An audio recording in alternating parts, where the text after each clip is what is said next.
What is good, guys? We're back with some more Socrates. Jones, Philosopher. This is the last part. I checked the chapters. That was quite a surprise. That was quite a spirited performance, Socrates. Who would have thought an accountant from New York would turn out to be such a great debater? Thank you, Arbiter.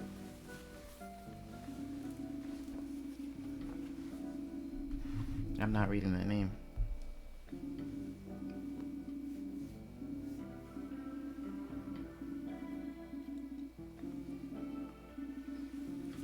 And I will retrieve him. Of course. You okay, Ari? I don't know how you're still doing this, Dad. I mean, look at me. I'm getting tired. And I'm just helping out. I know, Ari. I was personally hoping Kant's answer would hold up. At this point, I kind of think the nature of morality is impossible to find. What did you say? Oh, I said, I kind of think the nature of morality is impossible to find. Huh. Interesting.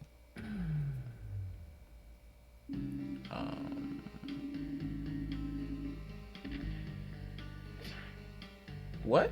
Wait, what? I'm very sorry, but the rules state he only has one chance, and I'm afraid that was it. What? That is completely bogus. My dad wasn't trying to provide an answer just then. He was just thinking to himself. Tell him, Dad. Tell him you didn't intend to make a statement about morality. Dad? Ari, he's right. What? What I said was, in fact, a statement about the nature of morality. I can't deny that. I'm glad you are taking this reasonably, Socrates. No matter what I do, I just yawn every time I do this. I don't know why. Again, the deepest of apologies. I hope you will be able to make yourself comfortable here. Wait, Arbiter. Before you leave, can I ask you one thing? I suppose. Why? Excuse me? Why am I wrong? Come now, your stance is full of holes, Socrates. Of that much there is no doubt. So you've said, but why? If I'm going to be here forever, I'd like to at least understand why I'm wrong.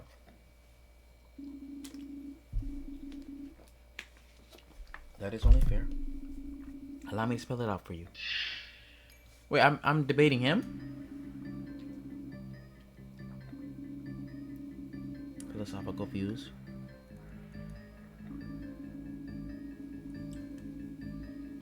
When individuals strive to be better,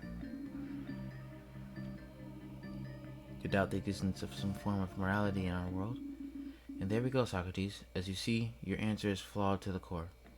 I see. Well, if you don't mind, Arbiter. What? Dad, you really intend to challenge the Arbiter? Yes, I do. Well, listen. I don't know if you forgot this, but he's the Arbiter, so...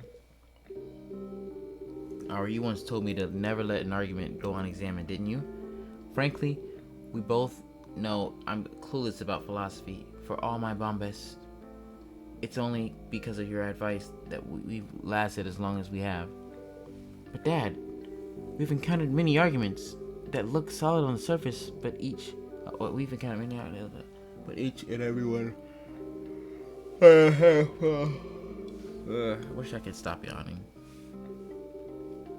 Examine everything. There's too much on the line for us to forget that now.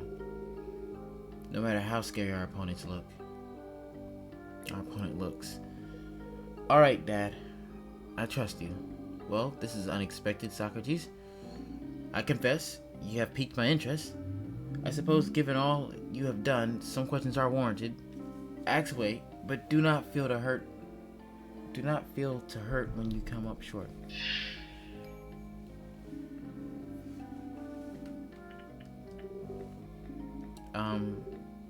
Wait, what?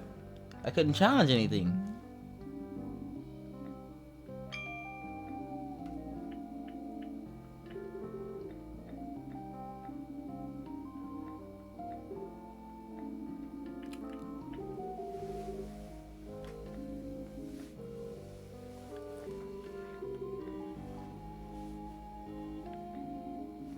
I'm gonna let it ride a little bit. I just keep yawning, so.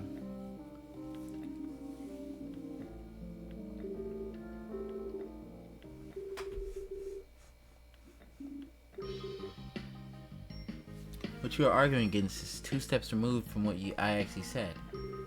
You discredited the non-existence of morality, but I claim that the answer to morality might not be findable.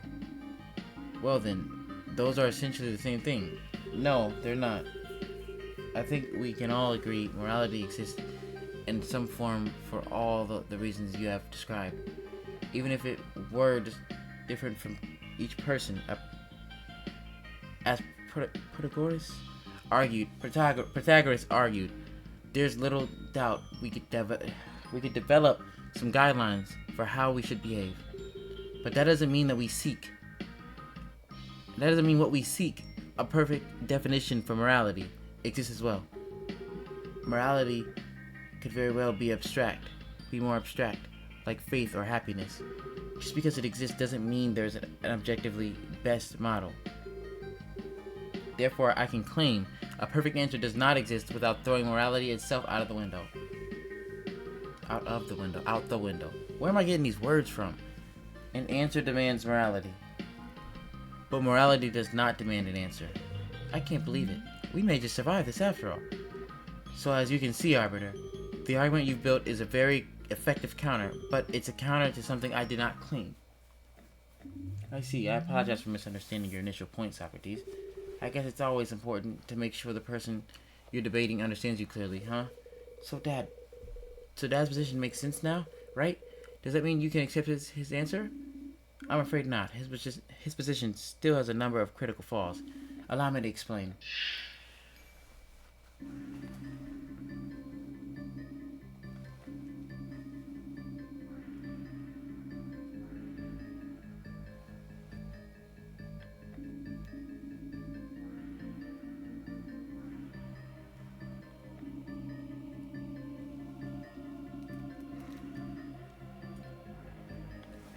Dang, how long are you gonna talk for? As long as the possibilities are infinite, the answer is findable. Interesting argument, based around a mathematical concept, I see.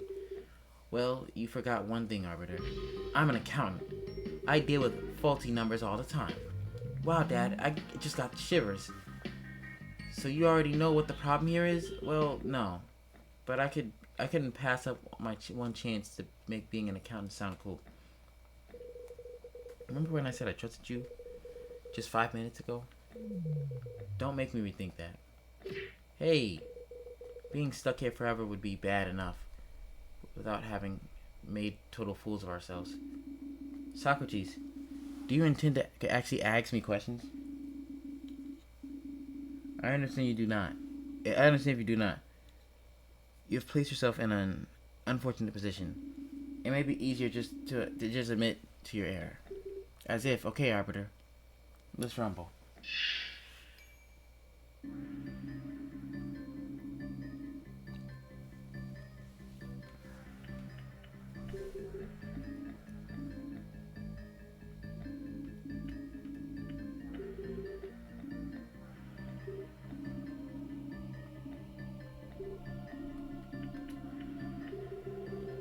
I'm tired.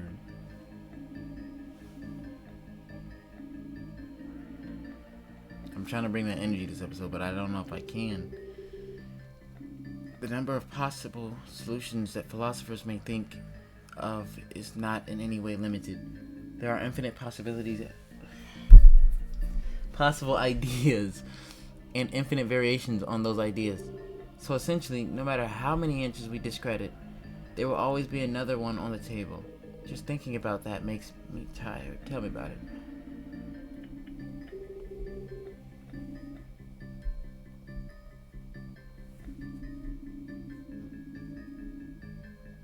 Your next statement, man. Forget your next statement. What do you mean by this? Over the course of your time here, you have met philosophers with many different ideas.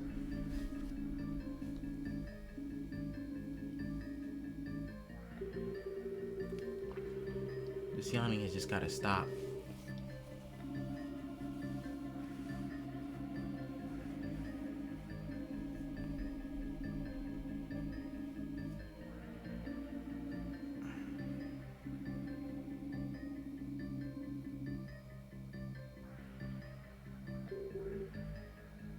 True enough. Can you back this up? I do not believe much support is needed. Ah, damn it. Pete brought up the word I couldn't say. Blue Beetle. Just wanted to say that. I don't know.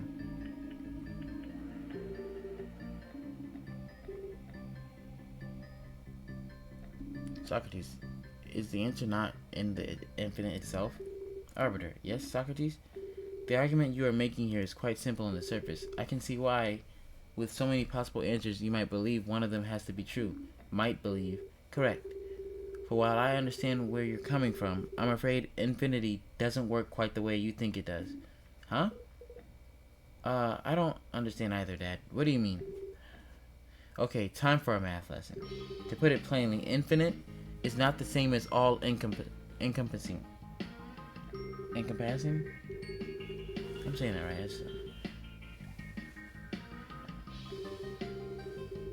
There are infinite real numbers between 0 and 1, but none of them are 2. Literally, likewise, there may be infinite potential ways to try to define morality, but that does... Oh, wow. I didn't know I could do that. Even if I cannot prove the answers out there, probability is surely on my side. Philosophical thought is so diverse, the amount of ground which is covered is truly incredible. With this being the case, surely it seems more likely than not that the answers exist. Yes? Does it? Over the course of my time here, every philosopher I have encountered has claimed to have the answer to your question. However, close examination revealed that, diverse as they were, all of them had flaws. Come to think of it, that's true. Faced with a parade of great thinkers, all failing to accomplish the same task you have assigned me, my position only seems stronger. There is no evidence that the set of possible answers contains perfection. In fact, it seems extremely unlikely. The fact is, the existence of infinite possibilities does not guarantee a certain possibility is among them. Any claim that it does is simply and objectively false. Now, I guess I can understand the mistake. You are the ruler of the realm of ideas, and not the realm of facts, after all. Oh my god, I'm on his ass. But as an accountant, I could never stand for such an assumption. Dang, he just shut down my steam like that? Socrates, let us set aside the witticisms and return to the basics for a moment. You have posited here that there may, in fact, be no provable answer to the question of morality? That word threw me off. Yes. You claim, in fact, that there is no evidence to support there being such an answer. Why are you asking so many questions? My dad just said all these things. Relax, Ari. Yes, Arbiter. And the existence of infinite answers cannot, itself, be considered proof. I see. Well, Socrates, these are all interesting points, but I believe there is one important detail you have forgotten. The answer has been found before. Bro, how long is his debate? Well, how long has it been? These usually end in like 20 minutes. Let me see. It's been about 13 minutes. Okay, I got a few more to go.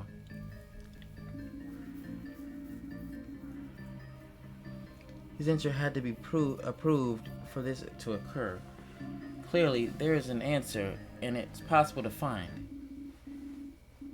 So you see, Socrates, the answer to morality is clearly findable. If it were not, the great thinker would not have been able to find it. Dad, he may have me actually. He may have me actually. I had forgotten about the first Socrates exploits. If he found the answer, I can't really argue with that. Then this really is the end. Now you understand why I cannot accept your answer. Wait, is he the first Socrates? That's who the Arbiter is. You agree that continuing this debate would be foolish, yes? Is this it? Do I have to concede? Even though we came so far, Ari, I'm sorry. Arbiter, worry not, old friend. There is still help yet. Protagoras? Not just Protagoras. Oh, all the dick riders, okay. Which one was Protagoras again? Ow, that hurt. Ow, what the fuck?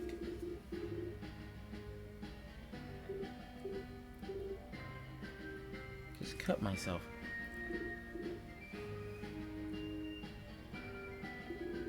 I gained much from our discussion. Now it is time to return the favor. You are in trouble and the imperative dictates that I assist. Exactly. There's no happiness gained from watching a friend struggle. I can be most useful here, assisting you from the sidelines. We formed a contract to find the answer, and I must follow it to the end. And you, Euthyphro? My child, you are still a blasphemer. Rest assured, the gods will smite you, one day. But until then, I suppose I could lend you a hand. Being men, we are all incredibly flawed. Our only hope lies in helping each other. This is so sweet. Thank you, all of you. Alright, Arbiter. I'm not going to give up just yet. This is deteriorating into madness.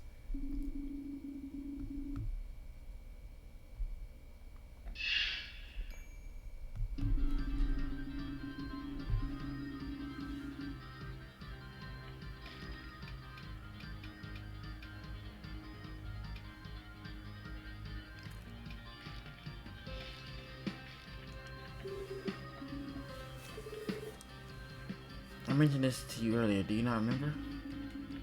Okay, so I'm assuming I have to challenge all 4 of his things.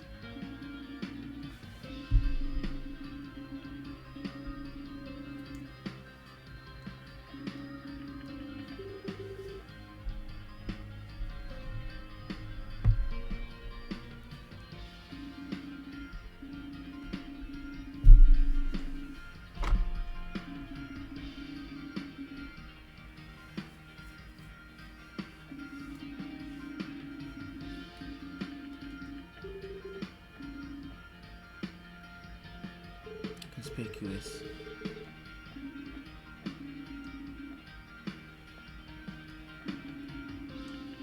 I think that is the first Socrates.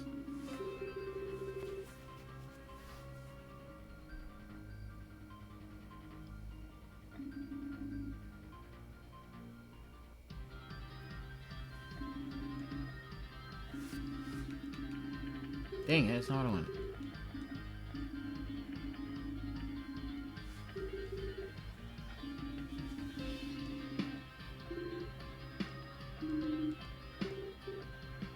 It's okay, I get it, jeez.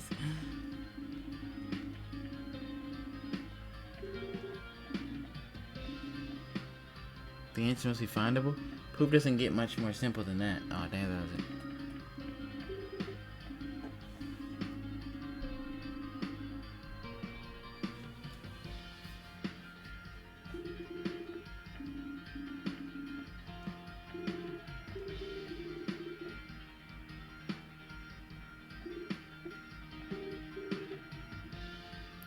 Way.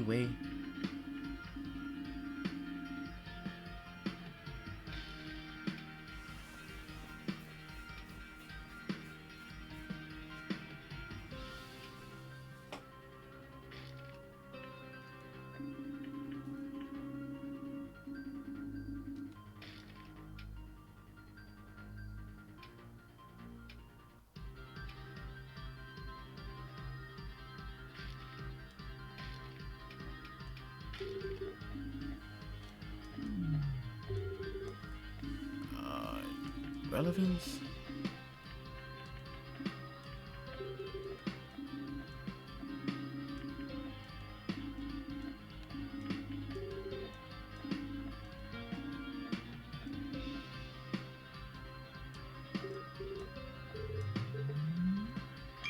Dang it. Okay, I should have read that.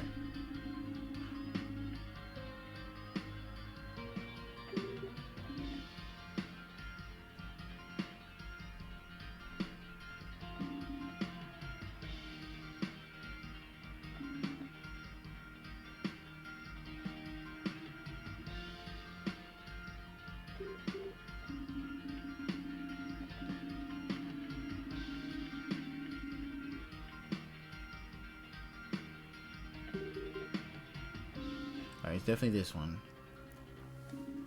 Do you really intend...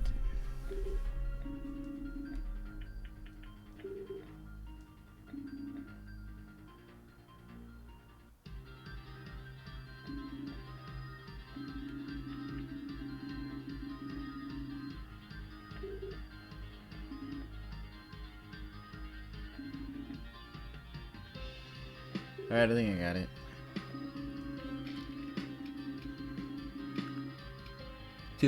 It's either the sentient one. Oh wait.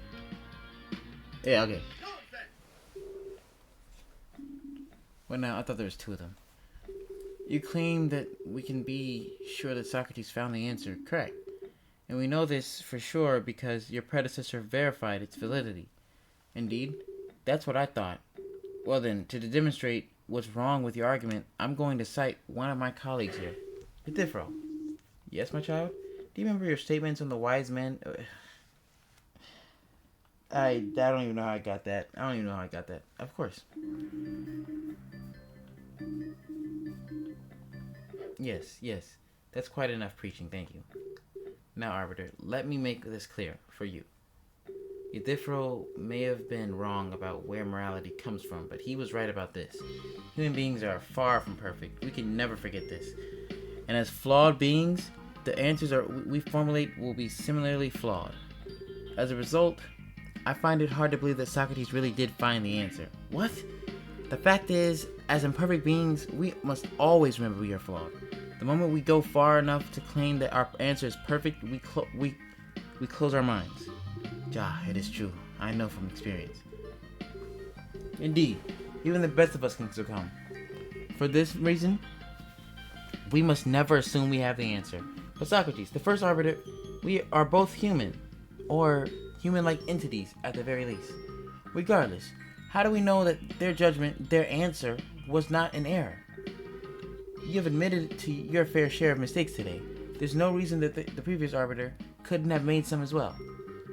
You can't base the credibility of your entire argument upon an appeal to authority. Very well put, Socrates. Indeed, even I am convinced you could have been wrong all those years ago. Shut up. Right, Arbiter, if a false conclusion was presented convincingly enough, even your predecessor could have made a mistake, thus leading to the discovery of an answer that was actually impossible to find. It's still possible a perfect answer is outside of our reach. So as you can see, you haven't proven anything. There's no way we are still fighting this man. You have a point, I confess that. Even with backing of the original arbiter, I cannot prove that an answer exists. Yes, I knew it. However, before you go and celebrate, I wish to point out you cannot reasonably prove that it does not. With us, at such an impasse, it all boils down to the matter of potential consequences. Let us assume, for just a moment, that what you have postulated here is true. Let us say, for a moment, that morality cannot be found. I cannot believe you truly understand the consequences. Where did I get sequences? Consequences, whatever. Of your suggestion. Let me show you why what you claim cannot possibly be right. But we still going. No point in trying. It's crazy.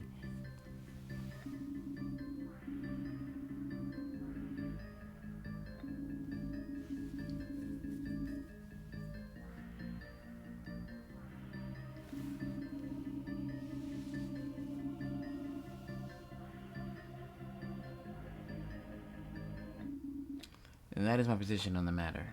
How could you say such a thing, Arbiter? You have just devalued everything we do here. There is no happiness to be gained from that.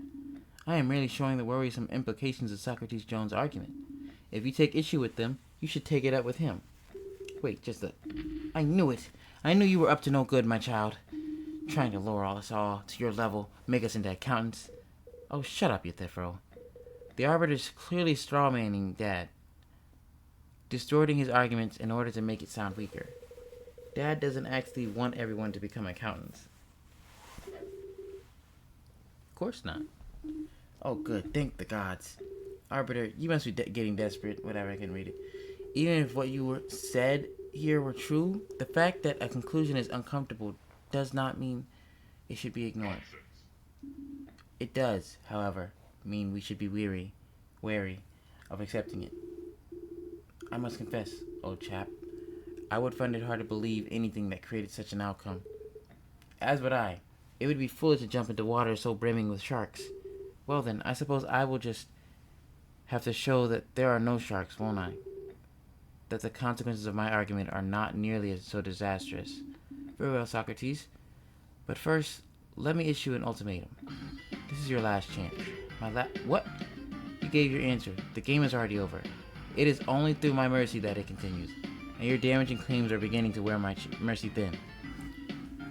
If you cannot show why this conclusion isn't disastrous, I will refuse to accept it, as you once refused Hobbes. I find it impossible to believe that the answer would be one that made the search itself meaningless. So again, this is your last chance.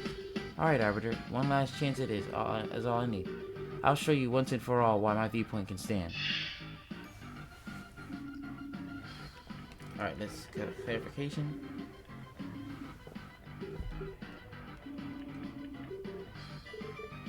What did he just ask?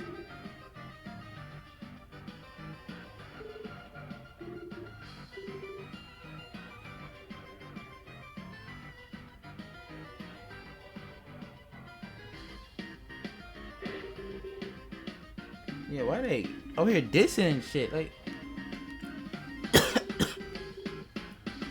I mean,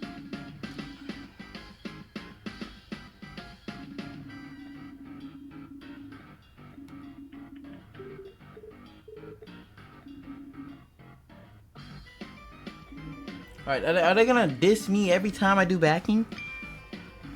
If that goal is impossible, all our effort towards it is clearly a waste. Okay, so it's this new, the two new statements. Okay.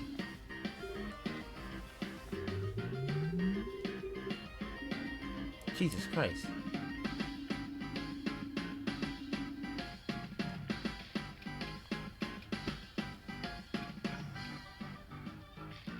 I think so people might be working together. That could possibly be it.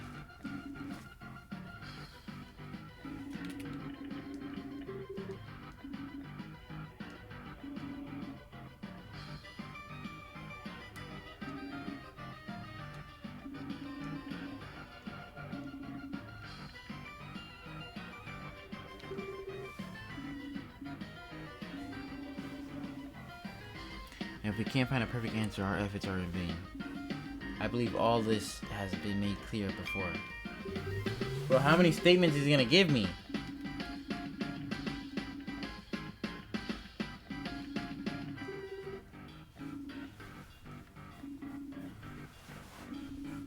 He's added 3 new statements. It's kind of hard.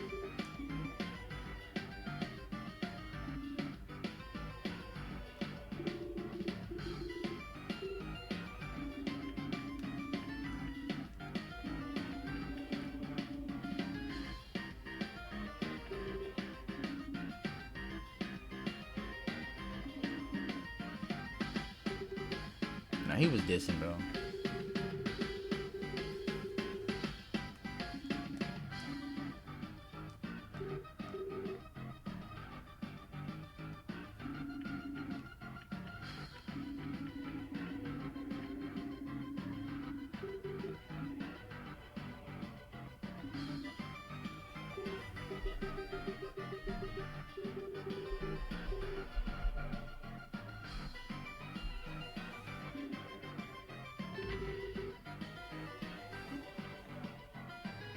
No, just because I could doesn't mean I should.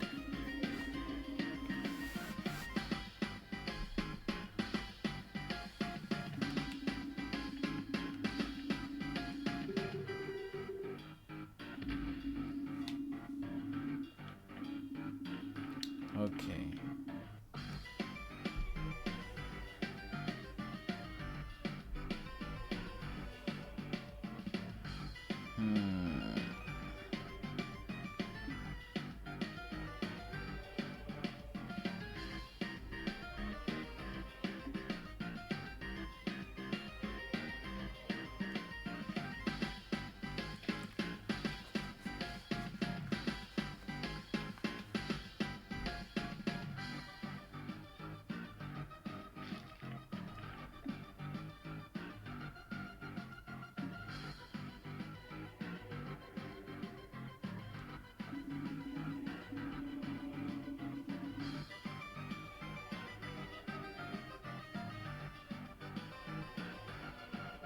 Okay, so I have some health. I believe it's the happiness or the people work together. I'm gonna go with the people work together first. On the two that I think it is, and then the happiness afterwards.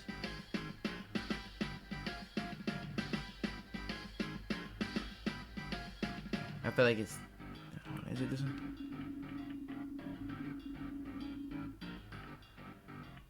That's the happiness one, I believe it is.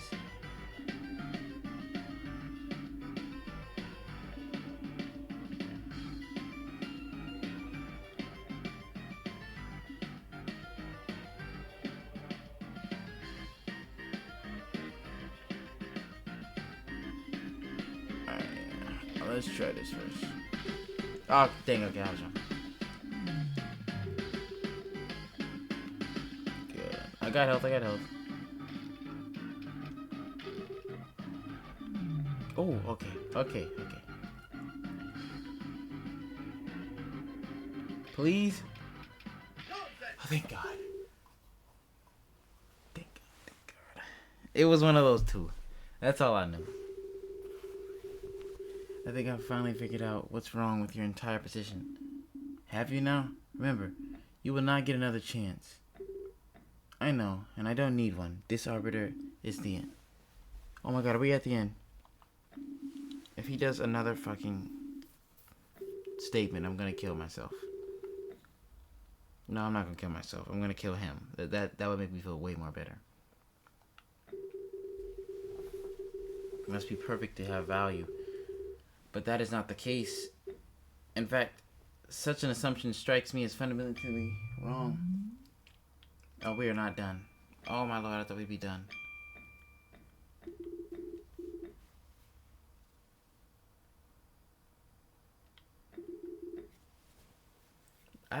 Why is that important right now? Right. Anyway.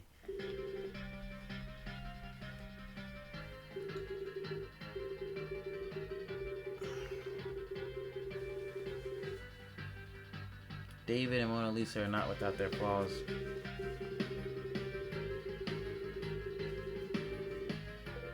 Oh, then it's as Mill would say, they are still good because they increase happiness. They are still good. Exactly. Whether or not Mill's ideas dominate, increasing overall happiness is certainly one way of imperfect work can contribute.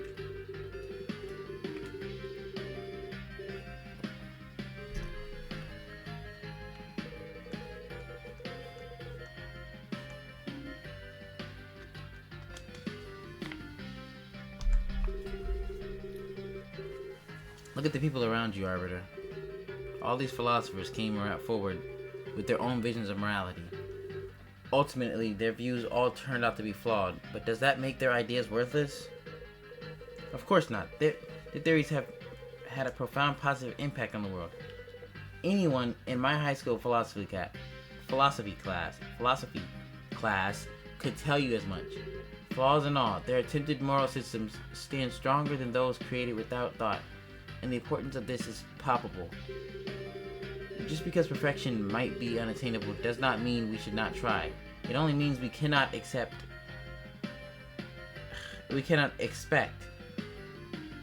to succeed. This is quite impressive, old friend. Indeed, you may truly have it, Herr Jones. Why do you keep calling me that? True, it is our duty to keep questioning, always and forever. For while we can never assume our ideas are perfect, if we don't keep searching, we will miss the chance to find something better. The fact we can never be sure does not mean we should be hypothesize.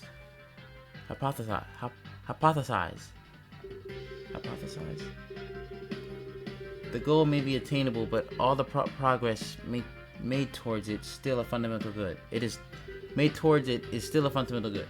In a way, searching for morality is, in fact, the most moral thing you can do. What do you have to say to that, Arbiter? I say... Okay, he's laughing. I'm not doing the laughing. Arbiter? Oh, wonderful. You broke the Soviet ring. Now we'll have to get a new one. No, I'm fine. It's just funny. Funny? Yes, funny. I realize now I have become arrogant in my time ruling this plane. I simply assumed a perfect answer was out there, waiting to be found, despite the fact that one I had found myself so many years ago was wrong. And to think it would be you who would put the pieces together. It's humorous, really. What are you talking about? He is not wise because of what he knows, but because he knows what he does not know. People used to say this about me all the time. Now I believe it better applies to you. That is Socrates. That right? Yes, that's right, Protagoras. I am, or what, or was, or were.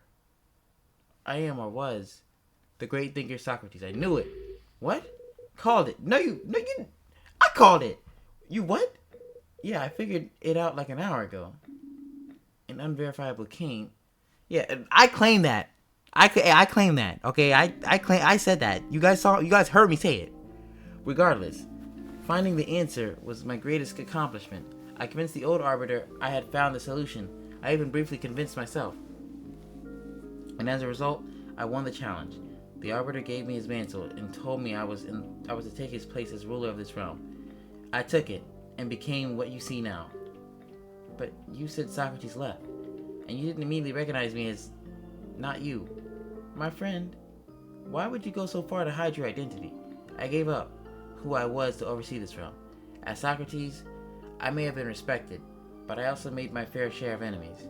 I felt that, having found the answer, it was only appropriate to distance myself from all of that, to better guide others towards the truth. Of course, once I realized my solution was, in fact, incorrect, I became determined to goad someone else into finding it. Never once thinking that perhaps it could be unreachable. In a way, the old Socrates did leave that day. But now, I think you've brought him back. Well then, Socrates Jones, I think it's time I finally granted you your wish. You mean? Yes. It's time for you to head on home. The both of you. I can't believe it. We did it. We actually did it. But wait. Hold on. Does this mean you accept my answer as true? Am I a pro-philosopher? Certainly not. By your very own logic, you know I cannot do that. I do, however, accept your answer as the best I will receive right now. And I cannot ask for better than that. So, this is for real this time? No tricks? He can just walk through? Of course, Ariadne. What do you take me for? Just making sure. Dad, do you know what I'm going to do first when I get home? What? Sleep. Sounds like a plan. Well then, Hobbes, Mill, Protagoras, Kant, Euthyphro, Socrates, Prime? I guess this is it. Goodbye. Goodbye, Air Jones. You will be missed. Indeed. It was a pleasure making your acquaintance. I will miss you, Socrates. You are almost as intelligent as the original. Sniffle. Thank you, all of you, for everything you've done. An extra big thank you to you, Mill. Seriously, you are just as awesome as I thought you'd be. I'm going to miss you. What the fuck is wrong with her and her eyes? Now, Ariadne Jones, you are going to make this old man blush. Let's not single anyone out. Ari? Let's not single anyone out, Ari. Everyone here has been great. Except for maybe Euthyphro. What? Now, wait a minute! Come on, Dad. Let's go. I've had enough of this weird floating architecture for a good long time. Alright, Ari. Lead the way. Farewell, great thinker Jones. See you again in a few dozen years.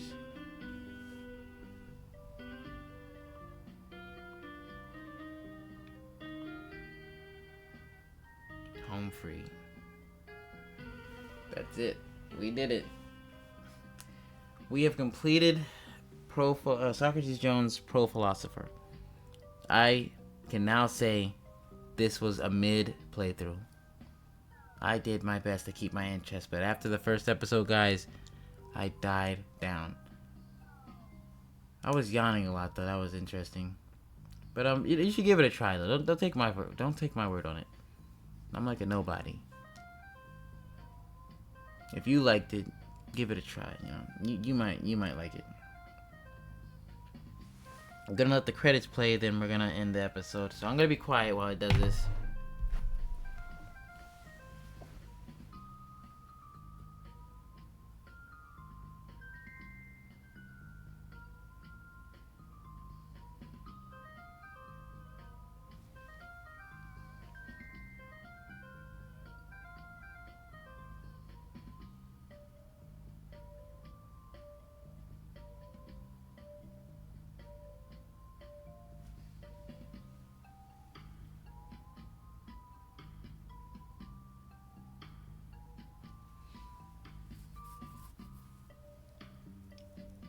Look at these ending credits, man.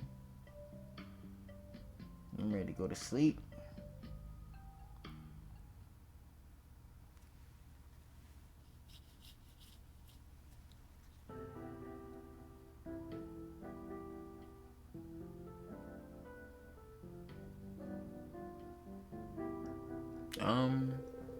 It's still going? What the heck? That should have been the last one, no? And then Veronica was all like, actually, I think Kant is the best philosopher. Did you tell her he hates beards? Of course. Because I tell everyone about my trip to the afterlife. Hey, for a near-death experience, it was pretty cool. Your mother found it very interesting. You mean she found it ridiculous and was humoring her concussed ex?